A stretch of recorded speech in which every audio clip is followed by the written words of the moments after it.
on. So the next big thing that I started working on after systemizing and training up staff to be able to take on board the spraying after a couple of years is we've been building a custom drone to drop heavy payloads onto walls for mine clients.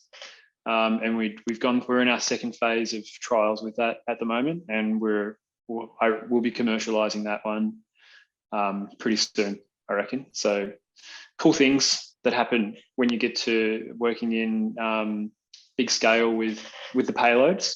So we need to drop a lot of these payloads, and we need to start thinking of like, how do you manufacture? We can do 10, but how do you manufacture like hundreds, if not thousands of these things to drop them on the walls? So it's pretty open knowledge, so I can talk you through it if you're interested in that story. Yeah, definitely want to hear about it. How we're interested, mate. Come on, keeping us hanging here. You're like, oh, I'm just trying to beat around the bush. And you're like, just give us the goods. Come on. Hook, line, and sinker. Well done. He's got a bit of sales in him, right? Just puts the teaser out there, gets you excited. Yeah. So pretty much with what can I do to show you? Anyway, I'll describe it. So basically, every mine, open cut pit, they're trying to, the geotechs are collecting data on whether there's any movement in the walls.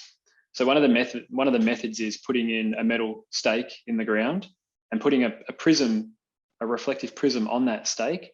And then on the opposing wall, there'll be a shed with a scanner in it that'll be scanning across, and it'll reflect off these these prisms that are sitting on the opposing wall. So we're finding the more we go down this journey, we just solved it by being on site, working on a mine site, and then a geotech coming up and saying, hey man, would you be able to like do this, get this thing on a wall? And we're like, yeah, I reckon we could do it. So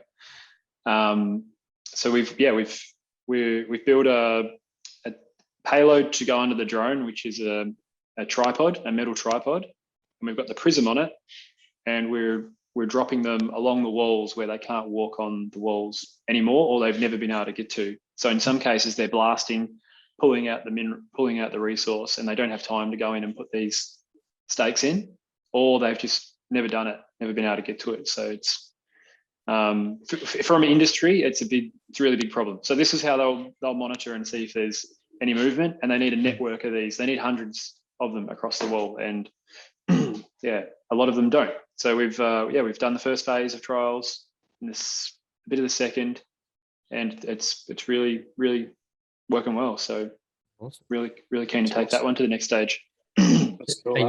Are you custom building the drone itself, or are you more customizing the payload side of things and adapting it to like a 300 or a 600 or something like that?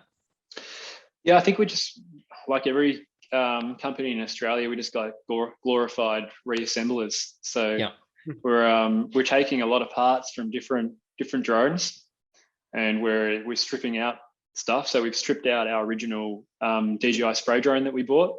We've taken all the electronics out of it, and we put a whole new set of electronics, flight controllers and stuff through it. And then we've customized it to be higher. So we through all these iterations. I live on a little farm, 150 acres. So we go out and we just test stuff on the farm.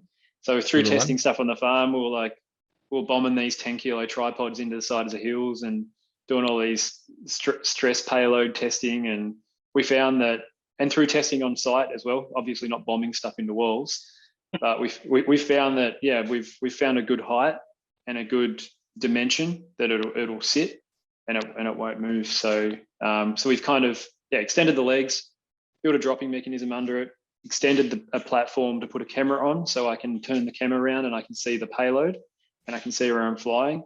And then we've built other stuff around it, like RTK, so it can deal with being in a mine and it's accurate and safe and has redundancies. So just reassembling and building stuff under it and making sure it's supported when it's flying. That was another cool test. We thought, we'll just hang it underneath, that'll work. And we're flying it around. We're like, holy shit, it's spinning all the way around. We better do something about that. So now we've got supports that kind of clamp in and hold it. Yeah. So awesome. Yeah. So that's one custom project, and now we're